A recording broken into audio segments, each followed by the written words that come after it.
Moi c'est Vincent, j'ai 28 ans. Moi c'est Samuel, j'ai 32 ans. Puis maintenant une petite année, je bosse sur ce projet d'Escape Game avec Samuel.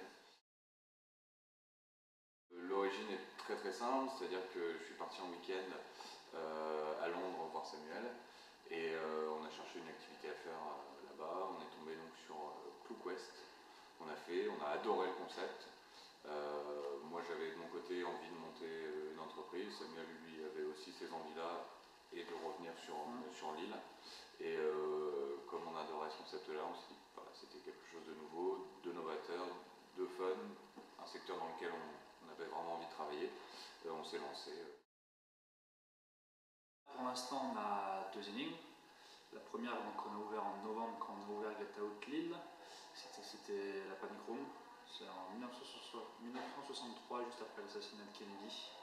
Le vice-président et son équipe sont enfermés dans une pièce de sécurité. Et au bout de 23 heures, il ne leur reste plus qu'une heure d'oxygène pour réussir à s'échapper de la pièce. Et notre deuxième énigme, c'est donc l'affaire Cunningham.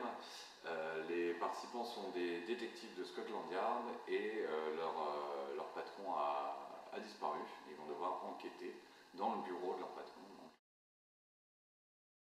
La volonté, c'était aussi de s'évader, de se dire que quand on fait un loisir, on n'a pas forcément envie de se retrouver dans sa ville, on a envie de découvrir un nouvel univers.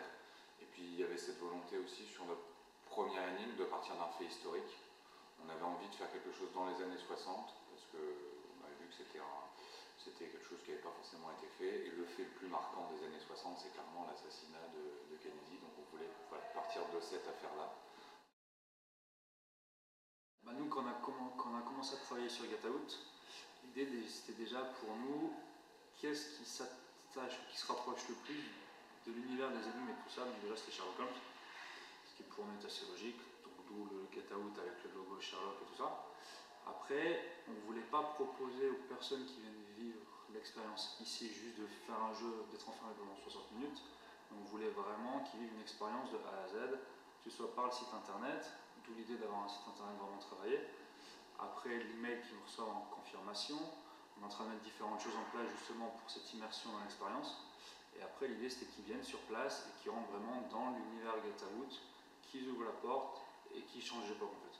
Histoire d'ajouter encore un petit quelque chose à cette expérience, on a engagé quelqu'un qui bosse avec nous, qui est magicien et qui très régulièrement fait des petits tours de magie au moment où les gens attendent, ce qui entretient un petit peu plus le mystère et le côté énigmatique de ce qui se passe ici, quoi.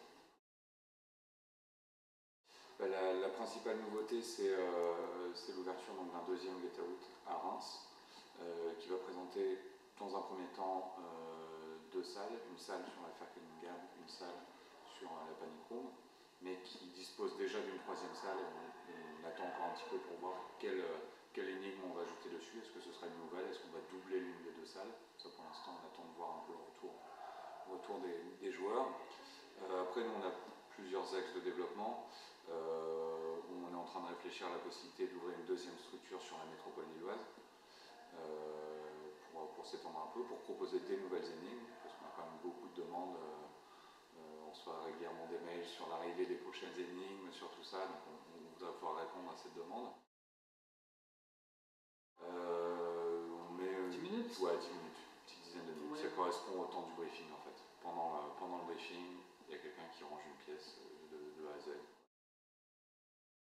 Alors on a une équipe qui nous a fait un joli petit coup, qui a pris l'intégralité des meubles dans la pièce, qui a mis tous les meubles dans un coin de la pièce, qui nous a fait sauter les plaintes et qui a attaqué le revêtement de sol de la salle, en étant persuadé que nous on cachait des choses sous les revêtements de sol. D'où l'importance de le préciser dans le briefing. Donc maintenant on précise systématiquement dans le briefing, ça ne sert à rien, et vous imaginez bien qu'en un quart d'heure on n'a pas le temps de refaire les revêtements de sol à chaque fois. On a fait quelques-uns, on a fait Hint Hunt à Londres, on a fait ClueQuest à Londres, on a fait Mystery Escape, on a fait la Zen Room de Hint Hunt à Paris.